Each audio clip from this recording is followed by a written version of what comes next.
वाल्मिक कराड यांच्याकडे विदेशी SIM card, विदेशामध्ये संपत्ती, काय म्हणाल? शॉकिंग आहे.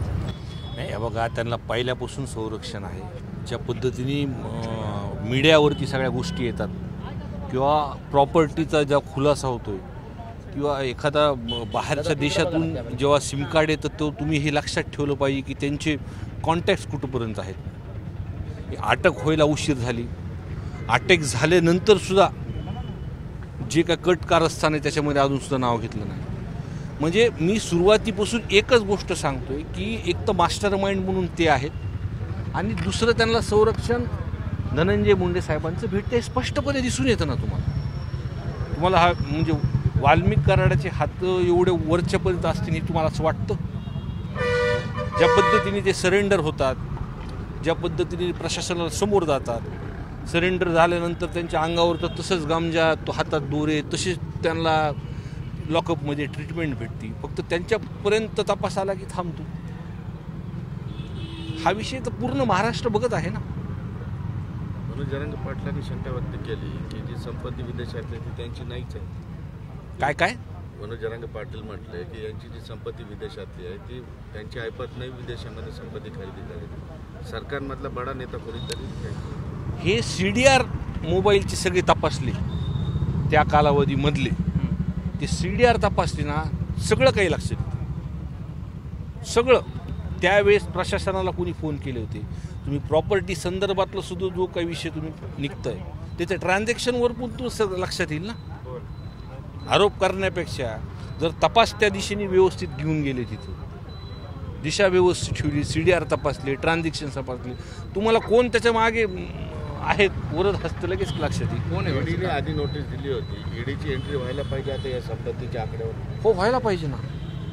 ज्या पद्धतीने संपत्ती बाहेर येते, ज्या पद्धतीने येते त्या पद्धतीने व्हायलाच पाहिजे तपास. बरं, ह्या संपत्ती कुणाची असावी असं वाटतं तुम्हाला? विदेशात तुम्हाला काही शंका वाटते का ह्याच्यावर? मी तुम्हाला म्हणतो, ट्रान्झॅक्शन बघितले तर सगळ्याच गोष्टी लक्षात येतील तुम्हाला.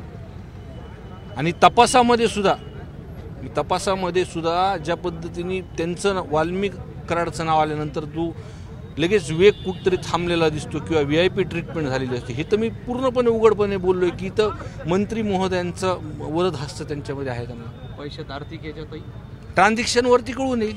बरं, त्या थर्मल प्लॅन्ट जे आहे परळीला, त्यातले अनेक अधिकारी आता बदल्या करून घेतात. 12 अधिकाऱ्यांनी अर्ज केले आमच्या बदल्याला. काय वाटतं हे सगळं?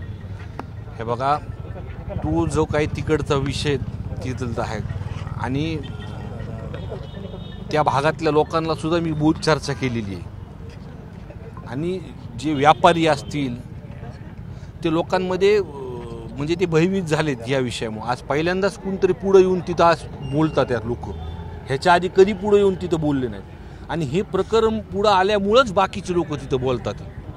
म्हणजे एक ते सुद्धा न्यायाची वाट तिथं त्या लोकांची मागणी आहे की या पद्धतीची जी काही चालू आहे ती बंद व्हायला पाहिजे. एक आरोपी सापडत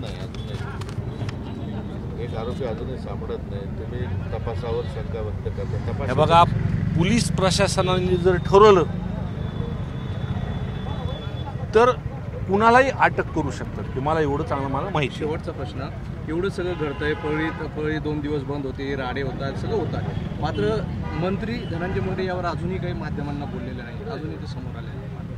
तुम्ही त्यांना विचारायला पाहिजे, हा त्यांचा विषय, त्यांनी उत्तर दिलं पाहिजे. बोलायला पाहिजे असं वाटत नाही? हो का, मीडियासमोर तुम्ही विचारायला पाहिजे, मी त्यांचं कसं बोलतो? रेल्वेचं काय प्रश्न?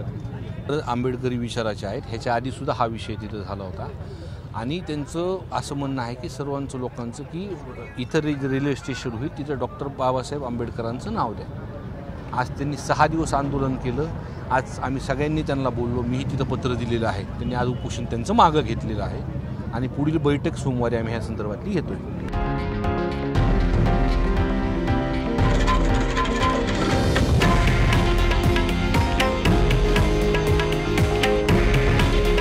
हे आहे देशातील नंबर 1 न्यूज नेटवर्क आणि आपण पाहत आहात TV9 मराठी. काळजी तुमची, हित महाराष्ट्राचं.